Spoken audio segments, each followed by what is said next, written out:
Gravando essa aula, então. Bom, pessoal, é uma aula de apresentação, como eu falei para vocês, é uma visão geral.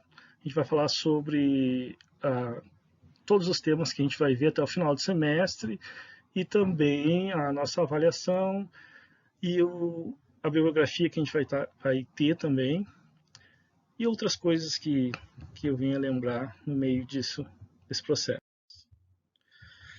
Ok, então assim, aqui em microeconomia, pessoal, quando vocês tiverem introdução à economia é um apanhado geral, né, de todos os pontos assim principais da economia. E digamos assim que dois pilares muito importantes são a macroeconomia, claro, né, os agregados econômicos, e a microeconomia. Bom, a microeconomia a gente vai tratar dos agentes econômicos individuais. O que é isso, né?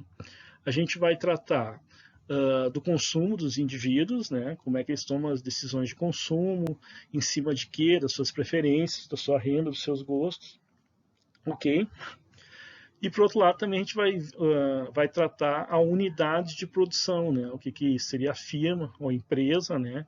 E como é que internamente e externamente o ambiente gera certa tomada de decisão, digamos assim, né?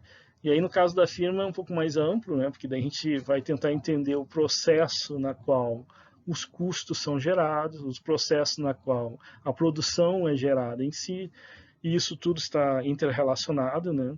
Esse seria mais o processo interno da firma, então, ok? Processo interno por quê? Bom, aqui em Micro 1, a gente vai tratar necessariamente, ainda vai ver alguma coisa de mercados inicialmente, porque o mercado é onde tudo acontece, né? É o cenário onde tudo acontece. Aí vai ter consumidores, produtores, governo, né? E até outros agentes que podem interagir nesse mercado. Bom, aí nesse cenário, pessoal, a gente vai trabalhar tanto pelo lado da oferta quanto pelo lado da demanda e as elasticidades, ou seja, a gente vai rever esses pontos inicialmente, né, que eu imagino que vocês já devem ter analisado alguma coisa sobre isso lá em Introdução à Economia. E aqui a gente vai aprofundar, né, algum desses pontos, vamos rever alguma coisa, aprofundar um pouquinho mais. Essa é a ideia. E isso tomaria mais ou menos 1/3 assim, das nossas aulas. Em média é isso, né, essa digamos, revisão de mercados, para que vocês tenham bem em mente esse processo de oferta, demanda, equilíbrio, ou até mesmo desequilíbrio. E aí a gente vai, claro, né, na microeconomia, pessoal, a gente tem que utilizar a ferramenta que é fundamental para nós, que é a matemática. Assim. Então a gente vai utilizar a matemática relativamente simples, eu não considero que seja uma matemática tão profunda assim, até porque vocês têm matemática 1, matemática 2, se não me engano, que tem, né, essa análise de cálculo, e a análise de cálculo é o que a gente vai usar aqui em certa medida. O legal assim é que, como eu tenho algum tempo já com essa disciplina, eu já mais ou menos didaticamente vou colocando a matemática, ela vai devagarinho entrando, e aí quando a gente precisar de mais dela, aí vocês já vão estar passando, digamos assim, algumas etapas de que, se caso vocês não lembrassem, de caso vocês não tivessem entendido direito, eu acredito que a gente consegue suprir isso, né, com as aulas sendo feitas dessa forma, assim, tá ok? Então, claro, a gente vai lidar com funções, com matemática básica, e depois vai chegar e utilizar um pouquinho de cálculo, sim. Mas para nós, assim, o fundamental não é tanto a matemática em si, a ferramenta, assim, mas sim a interpretação que a gente consegue tirar delas. Isso vai ser extremamente importante para nós. A microeconomia, na verdade, é isso, né? A gente tira a interpretação, a gente, na verdade, interpreta a matemática com os fundamentos econômicos e aí chega em algumas conclusões que são importantes para nós entender, então, digamos assim, a economia. Essa é a ideia. Legal? Então, por isso que eu gosto de começar a Micro 1 fazendo essa revisão de mercados. Né? E ali dentro de mercados, então, claro, a gente vai ver oferta, demanda, equilíbrio, deslocamento, rapidamente, né, em poucas aulas, e já vamos entrar também em excedente do consumidor, do produtor e elasticidades. Aí, isso, como eu falei para vocês, toma mais ou menos um terço das nossas aulas, de forma que eu acredito que ficando bem forte a intuição de vocês de como é o funcionamento do mercado, de modo geral, aí sim a gente pode, digamos assim, separar daí os agentes. Aí a primeira separação se dá, digamos assim, no segundo terço dessa nossa disciplina, que seria a teoria do consumidor, legal? Aí a teoria do consumidor, pessoal, a gente vai trabalhar diretamente com a ideia de preferências do consumidor, restrição orçamentária, ou seja, aquilo que o consumidor gosta e quer em relação a tomar de decisão em querer ter um bem e a possibilidade dele ter esse bem ou não, que seria a questão da restrição orçamentária, e vamos unir toda essa análise na tomada de decisão. Então, o que leva os indivíduos a tomar decisão mais para um tipo de bem ou outro? Aí a gente vai examinar isso, né, que tem a ver com o comportamento de cada indivíduo ou consumidor, qual é a racionalidade que está por trás disso, e também os tipos de bens, né? Tem bens que o consumidor tem maior preferência do que outros, e isso aí vai ter então uma medida que a gente vai conseguir até separar que tipo de bens, né, tem tais comportamentos, o consumidor. Legal? Então, basicamente, isso seria a nossa terceira, segundo terço do semestre, seria mais ou menos assim. Então, é comum eu dividir, então, por ser, como vocês estão notando, primeiro terço, segundo terço e o último, claro, né? A gente dividir, então, em 3 provas, em 3 avaliações. 3 avaliações, não necessariamente somente provas. A gente pode ter trabalho e tudo mais. A priori, com certeza, as provas vão rolar, assim, mas normalmente eu faço algum trabalho, coisa e tal, às vezes em grupo, de apresentação, e isso pode ajudar os alunos tanto, né, a entender melhor a matéria, quanto também na questão das notas, né? É comum também a gente ter, para essa disciplina, é comum, mas não quer dizer que vá acontecer isso, é a gente ter um monitor, né? Só que aí 2 coisas. Por conta de a gente estar, né, em época de pandemia e também por conta de eu não saber como é que vai ser essas decisões de monitor, porque todo semestre é diferente, depende muito de como o colegiado vai distribuir isso. Normalmente micro tem, mas não é uma garantia que sempre vai ter, né? Então depende muito. Semestre passado não teve, começou tendo, depois não teve, porque parece que teve algum problema burocrático lá. Então, como estamos em épocas de pandemia, qualquer coisa pode acontecer. Infelizmente, até para o monitor ele auxiliar vocês é difícil, né? Porque aí fica tudo online também. Mas a minha intenção sempre é que tenha, né? É que tenha, porque é importante aqui, porque eu uso, e a gente vai falar, eu não estou passando ainda aqui, mas a gente vai falar sobre a questão de materiais, eu uso certos materiais, que é lista de exercício e tudo mais. Então o monitor às vezes é importante. Não que eu também não tire dúvida dessas coisas também fora do horário normal. Ok, pessoal? Então eu vou ter essa configuração inicial,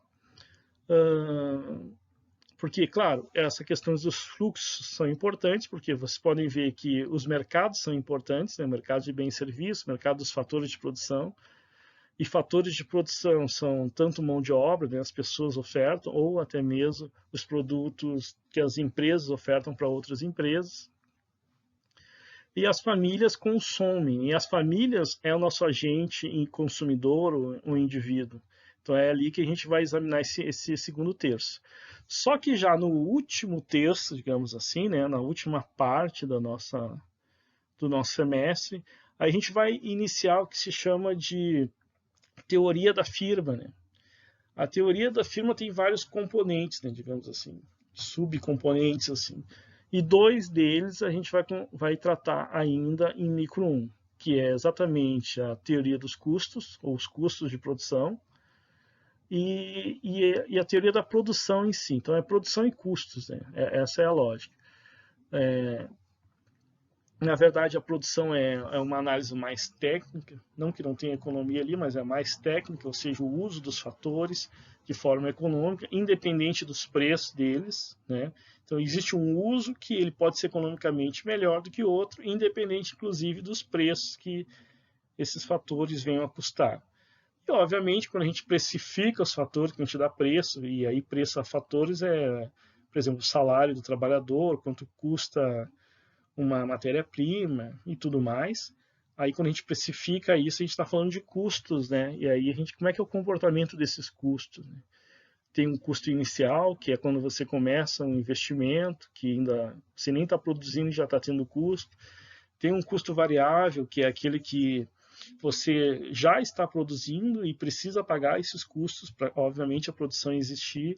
E aí ele depende da produção, então ele é variável. Como é que, né, a gente organiza isso?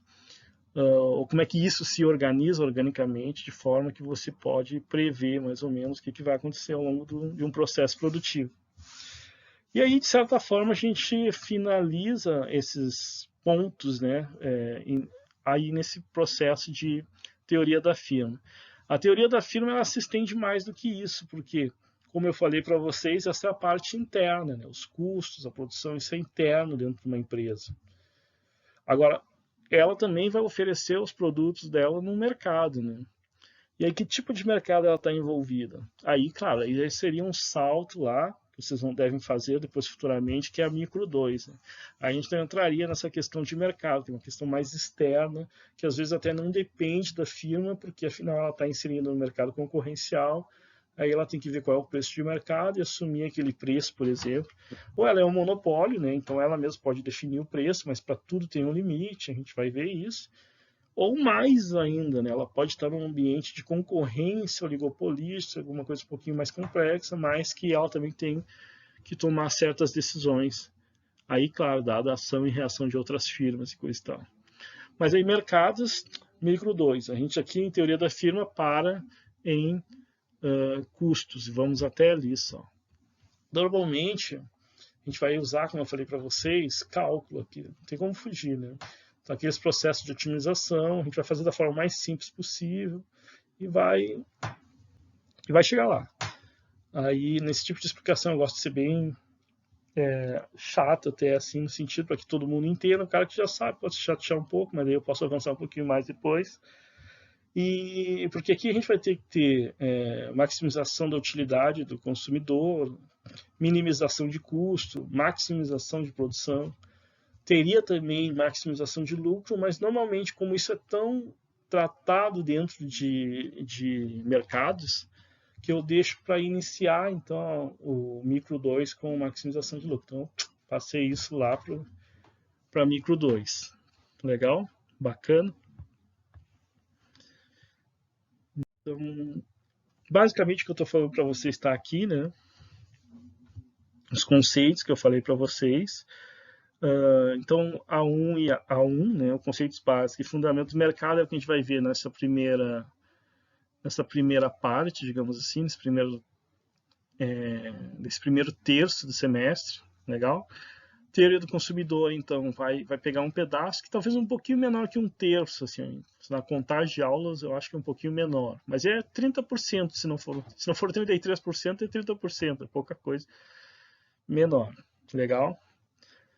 E demanda também, porque na verdade teoria do consumidor e demanda é um ponto só. Né? A teoria do consumidor vai ser uma fundamentação mais técnica do que por que a demanda se comporta como a demanda se comporta, digamos assim. Por que o preço ficando mais caro as pessoas compram menos, ou por que ficando mais barato as pessoas tendem a comprar mais. Então, a priori, a gente considera isso como uma verdade, né, digamos assim, na maioria dos casos, mas por que isso acontece? Né? Então, a teoria do consumidor ela meio que fundamenta, né, mais tecnicamente, por que a demanda se comporta como ela se comporta. Então, esse A2, como vocês estão vendo aí, que é dividido em 2 blocos, eles estão vinculados e é isso que a gente vai ver. Se não me engano, nesse ponto a gente tem umas 6 aulas, um pouquinho mais. E aí, teoria da produção e depois teoria dos custos de produção. Claro que ela vai desembocar ali na oferta, como eu falei para vocês, de certa forma. Mas a gente pode até ver alguma coisa, né, dar alguma indicação, só que a gente trabalha melhor a questão de maximização de lucro lá em micro 2, daí estrutura de mercado e tudo mais. Então, na verdade, o A3 para nós fica só em teoria da produção e teoria do custo, né? E a gente vai ver todos aqueles subtópicos que estão ali. Não sei se estão conseguindo enxergar ali, está bem pequena as letrinhas, mas a ideia é essa, né? Aí vai custo fixo, custo variável, como eu falei para vocês, a questão do tempo também, a questão de custo no curto prazo, os custos no longo prazo, e por aí vai. Então, basicamente, é isso. Bom, então agora, dado que eu falei sobre a matéria, não sei se vocês têm alguma dúvida, eu posso voltar aqui. Quer dizer, não sei se eu posso voltar, na verdade, porque como ele está gravando, eu acho que não. Mas se alguém tem alguma dúvida sobre a questão da matéria em si, pode perguntarem, né, se tiver. Em relação... Sim? Você vai disponibilizar essa apresentação lá no esse material? Vou. Esse aqui, se vocês quiserem, pode ser. Esse aqui eu não sei se está na... Eu tenho uma apostila que eu disponibilizo, né? E aí eu posso... Hoje mesmo eu posso disponibilizar... Talvez eu dê uma olhada antes. Eu gosto de dar uma olhada antes para ver se tem alguma coisa que eu esqueci de colocar do último ano para cá. E aí eu deixo ela disponível para vocês, que a minha apostila nada mais é que todos os slides, né, que a gente vai ver em aula, menos aqueles que talvez porventura eu faça durante esse semestre, é claro. E esses aqui não estão por um acaso, porque como é uma aula um geralzão assim, né, por acaso essa aula aqui eu coloco a tela como aula 0, assim, que é a aula só de apresentação, falar sobre avaliação, mas a apresentação que a gente se apresentar, né. No final, acho que eu nem me apresentei, vou me apresentar no final. E a gente falar sobre o que vai ser a matéria do semestre e falar sobre avaliação e bibliografia. Então, normalmente eu deixo essa primeira aula como uma preparação para o semestre, né? Uma aula 0, assim. Mas posso disponibilizar, sim, esses slides em separado, né? Mas todos os demais vão estar na apostila já presente. Bacana? Beleza. Bom, pessoal, aqui é tradicional, né? Assim, a gente pode até mudar alguma coisa ou outra, mas é prova e média, né? Mas é claro, aqui, essa parte de mercados, por exemplo, é comum eu querer fazer algum trabalho, porque é interessante a gente pegar aqueles estudos de caso que tem nos livros de microeconomia e trabalhar eles. Então, às vezes, eu faço isso, né? E normalmente para essa parte de mercados. Assim. Então, assim, eu vou dizer assim, o que a gente vai fazer com certeza, mas também vou dizer o que a gente tem possibilidade de fazer em termos de avaliação. Ou seja, então vai ter essas 3 provas, cada um separado dessa forma, como eu falei, mercados, que seria uma revisão um pouquinho mais aprofundada do que se já vira introdução. Teoria do consumidor, que aí sim a gente começa então essa parte de individualizar, né? Aqui a gente vai ver o lado da demanda, vamos ver o consumidor em si, e aí é importantíssimo o entendimento da teoria do consumidor. E depois vamos entrar na teoria da firma, né? Que essa é um pouquinho mais, ela é mais expandida, né? Mas a gente vai iniciar com a parte interna, que seria a teoria da produção e depois os custos de produção. Então, para cada ponto desse, né? No último caso, claro, são 2 pontos, mas em cada desses itens a gente vai ter então uma prova e aí a gente tem então 3 provas com certeza. Bom, com certeza também não, vamos botar assim, porque às vezes, dependendo da situação, eu vinculo mercados com teoria do consumidor, então depende muito do caso a caso. Mas não é comum, meio que estabeleci já a primeira prova, assim, segunda prova com teoria do consumidor e terceira prova com o início da teoria da firma. Então depende muito do andamento. Talvez a gente tenha algum trabalho ali de apresentação e tudo mais em mercados, talvez sim, talvez não, depende. Ou talvez, em vez de trabalho, eu venha a unir, né, mercados e teoria do consumidor numa prova só. Então, depende muito do nosso andamento aqui, digamos assim. Legal? Então, basicamente isso. Mas essa estrutura eu acho que é basicamente isso. Se alguma coisa mudar. Bom, então média simples, né? A priori, média simples, né? Cada prova um ponto. Espera aí, pessoal, só um pouquinho.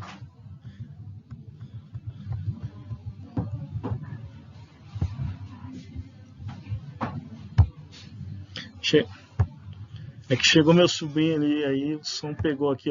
Deixa eu avisar eles. Deixa eu avisar eles que estão dando aula. Só um minuto.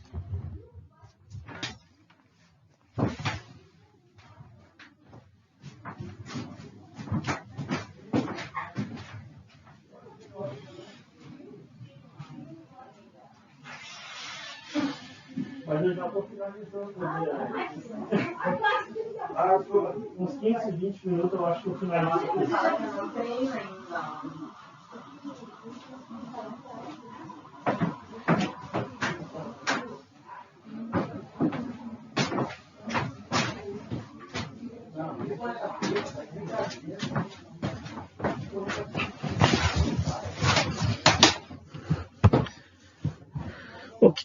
Ok, pessoal, voltando aqui então, onde é que a gente parou?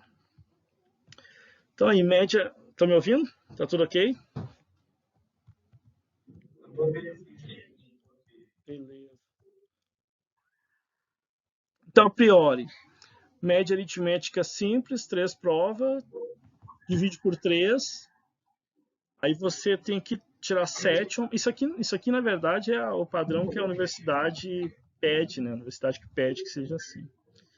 Claro que a gente faz um pouquinho, a gente tenta dar uma melhoradinha, porque não dá para ser tão... Nem sempre dá para ser tão, assim, direto, média, coisa e tal. E eu vou falar por quê. Aí, recuperação, a média que vocês têm que ter, né? Aí sim, a média que vocês têm que ter, pessoal, para fazer recuperação é estar entre 6 e 7. Às vezes até dá para salvar o camarada que está com 5,9 ali, sabe? 8, por isso que eu boto uns trabalhinhos também. Mas tentem, pelo menos, se não der para tirar 7, pelo menos se manter ali para fazer recuperação, né? Entre 6 e 7. Tá legal? E aí não tem jeito, né? Reprovação é abaixo de 6, aí é reprovação por média. Vocês já devem saber isso, tá todo mundo do terceiro semestre ou mais, né? E aprovado daí na recuperação acima de 6, né? Só que é assim, às vezes eu peço, como eu falei para vocês, alguns trabalhos, assim, para vocês desenvolverem, coisa e tal. E normalmente esses trabalhos, assim, o que eles fazem daí?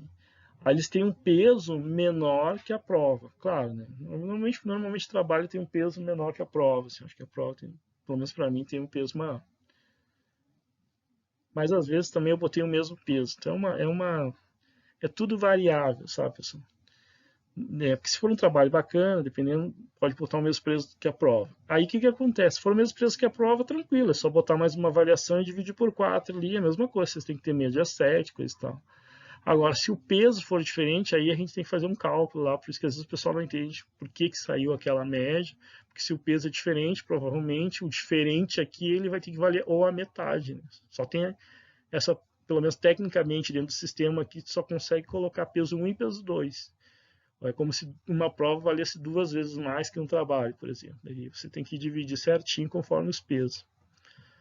Mas aí a gente vai vendo. A priori, essa aqui é o formato que a gente deve seguir.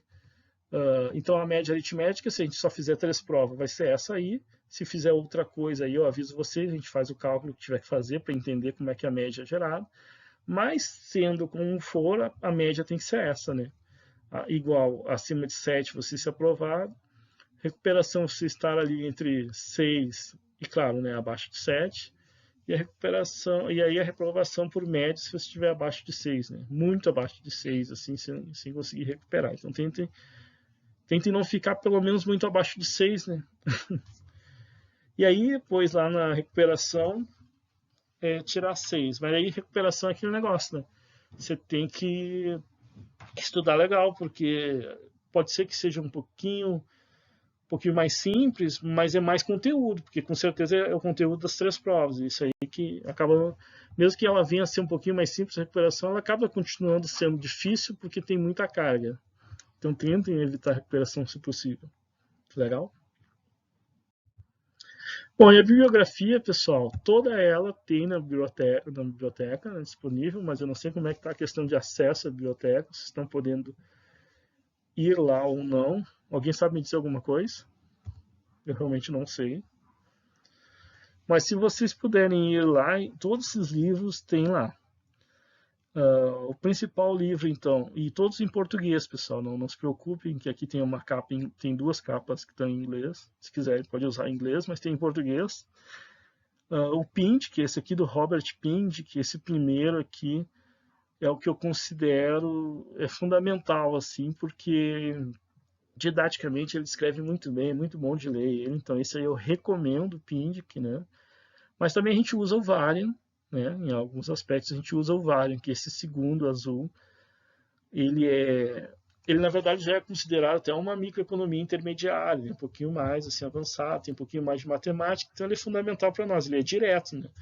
Ele, ele na verdade é um livro de microeconomia intermediária, né? Eu digo isso porque se pegar a versão dele em espanhol, o título dele já é esse, né? Microeconomia intermediária. Então ele já é um pouquinho mais, ou seja, ele explica um pouquinho menos assim que o Pintic, né? Que o Pintic dá exemplos, o Pintic ele, né, faz toda uma didática assim, eu acho muito legal ele. Só que daí ele é um pouquinho mais fraco na questão da matemática, né? Assim, não é tão bom. E aí o que supre isso acaba sendo o Varian. Então esses dois em conjunto aí são com certeza os melhores livros, são realmente os clássicos, né, da microeconomia. Mas para mim em particular, claro que esses aí, o Pintic e o Varian, pode ter certeza, são os mais utilizados no Brasil, assim. Mas para mim em particular, eu também gosto muito, né, do Besanco, que é esse terceiro livro aí, que é o David Besanco e o Ronald Brautinger, que ele é uma abordagem completa mesmo. Esse título é verdadeiro, né? Microeconomia é uma abordagem completa, porque tem tudo nele. E ele é matematicamente muito bom, a apresentação matemática dele muito boa, o conteúdo de exemplos, né, e exercícios. Ele é a mistura do Pindic e o Varian. Só que aí, claro, né, eu acho que a didática vem um pouquinho mais seco, né? O Besanco é um pouquinho mais seco, né? Eu até pensei, vai Besanco, será que esse cara é russo? Porque é seco mesmo. A leitura dele assim não é tão boa como a do Pindic, mas, claro, tem uma explicação ali. E a matemática dele até não é tão profunda quanto o Varian, mas tem uma boa matemática. A gente precisa da matemática, só não tem como correr. E não é uma matemática do outro mundo, não. Eu considero que microeconomia a gente usa uma matemática simples, eu não acho que é isso tudo, não se apavorem, para quem tem medo de matemática. E então, basicamente, esses três livros aí, né? A gente vai utilizar na nossa aula, escolha um deles, tá perfeito. E assim, o único brasileiro que eu coloquei aqui, esse manual de microeconomia, de autores brasileiros, né? Esse manual de microeconomia dos professores da USP, né? Que é organizado pelo Marcos Sandoval de Vasconcelos. Pode ver que o título dele atual nem faz menção, assim, mas eu sei que o pessoal já conhece, assim, como o Manual de Microeconomia dos Professores da USP. Ele é feito para quem vai fazer um PEC ou concurso, então ele tem uma abordagem simples e direta, né, sobre o que a gente vai estudar. Então, simples e direto é bom para quem talvez tenha alguma dificuldade de ter entendido alguma coisa nas outras abordagens desses autores americanos, essa abordagem desses autores da USP, eu acho que pode sim ajudar vocês. E se caso ainda assim vocês estiverem com muita dificuldade na interpretação da microeconomia, do que são esses fundamentos, do que isso quer dizer no final das contas, porque pode sim você... O que eu estou fazendo aqui, né? O que eu estou fazendo aqui? Aí eu recomendo, né, voltar um pouquinho, e pegar os princípios de microeconomia do Gregory Mankiw. Aí sim, se você está com dificuldade, aí ele vai tirar. Ele não vai se aprofundar em nada, ele vai te dar os conceitos básicos a ponto de você entender o que é microeconomia, o que é isso que a gente está fazendo aqui, afinal de contas, né? Então, se caso assim, você manteve algumas dúvidas que são lá da introdução ainda, mas da onde, o que é microeconomia, para onde isso vai, eu acho que os princípios de microeconomia é uma leitura agradável, né? O Mankiw escreve bem, inclusive ele tem um livro de macroeconomia, mas os princípios de microeconomia dele tem na biblioteca, tem em português, se vocês quiserem dar uma olhada antes, assim, para se inteirarem, né, no assunto, é muito bacana, tá? Mas não é aprofundado, então depois dali vocês vão ter que partir para outro, né? Outros que tenha aí a teoria bem mais fundamentada, digamos assim. Bacana, pessoal. E eu já aproveitei e já coloquei os capítulos que nesse semestre são interessantes para nós, tá ok? Então esses capítulos que estão embaixo de cada livro aí são os que a gente vai necessariamente utilizar nesse semestre, tá? Bacana. É porque eu digo nesse semestre, porque claro, depois vai ter micro 2 e o conjunto de capítulos vai ser outro. E futuramente, se tudo der certo, se a nova grade curricular aí passar aí pelas instâncias superiores da UFRR, aí talvez a gente tenha até uma micro 3, né, que seria legal, Aí mais outro conjunto de capítulos, aí encerra, né? Vê tudo que tem nesses livros, aí encerra. Bom, deixa eu ver o que mais tem aqui. Ah, sim, legal. Bom, como eu falei para você, a gente usa a lista de exercícios. Eu acho interessante usar a lista de exercícios para fixação de conhecimento. Então, quantas listas são? São 3 listas para cada. Então, para cada tópico ali que a gente viu, né, a não ser o último, que são 2 tópicos juntos, é uma lista, tá? Que já tem pronta para vocês fazerem. Normalmente eu boto ela junto com o quê, né? Com a apostila, então nem tem que se preocupar muito. A não ser que você queira, eu também disponibilizo ela separadamente. Então a apostila, no final de cada tópico, eu botei lá a lista de exercícios para vocês já começarem a fazer, tá bom? E aí na apostila vai todo o conteúdo. Eu vou dar uma olhada ainda, né? Como eu falei para vocês, essa correria de início de semestre para graduação e final da pós lá, já é uma bagunça, naturalmente, mas imagina as duas coisas se fechando junto, assim, aí a bagunça é maior. Por isso que eu queria dar pelo menos uma olhada antes, porque eu faço um relatório para mim, né? Para mim amanhã, tipo assim, o ano passado eu faço um relatório para mim quando começar esse semestre na mesma disciplina, para saber se eu já coloquei algumas coisas ou não. Então, por fazer isso, eu quero dar uma olhada nisso, para ver se não tem alguma coisa ou outra que eu possa modificar ali e já passar, digamos, ela atualizada para vocês. Então, como a gente está no iniciozinho, eu peço, talvez, se eu não fizer isso hoje, mais alguns dias, só para mim ver como é que está a apostila, e se estando tudo ok, eu já coloco lá no sistema. Bacana? E por fim, a questão da monitoria que eu comentei com vocês, o monitor não é meu, né? O monitor é do departamento e depende muito da alocação, né? Que cada semestre pode ter. Eu sempre estou brigando lá para. Eu sou o cara chato, né? O monitor, mas aí pode ser que não role, às vezes tem outras pessoas que talvez queiram monitor também, coisa e tal. E aí vou tentar negociar esse monitor, porque eu acho que em micro ele é muito importante. Na minha opinião, e essa é minha, né, não é do departamento, é que matemática e micro deveriam sempre ter um monitor e a gente buscar outro para apoiar ainda as outras disciplinas. Mas aí, claro que outros professores podem querer também o monitor e tem o direito a isso, então a disputa do monitor, se der, a gente tem. Se não der, eu ainda tento apoiar vocês, assim, com exercícios e tudo mais, em horário fora a aula, né? Mas não vai ser aquela coisa toda, o monitor já está ali para isso, né? Posso dar alguma ajuda, né? Eu acho que, vamos ver se é isso. Isso mesmo. Eu botei um vídeo aqui no final. E outra coisa que eu faço é isso, pessoal. Eu costumo colocar vídeo no final que tem a ver com a aula que a gente está tendo. Assim. Mas eu acho desnecessário esse vídeo aqui. Tem na internet, vocês botam lá microeconomia versus macroeconomia. Eu acho que não é tão fundamental. Tem que dar uma olhada no meu banco de vídeos também. Mas eu não vou colocar ele, é isso que eu estou dizendo. Ok? Deixa eu só finalizar aqui.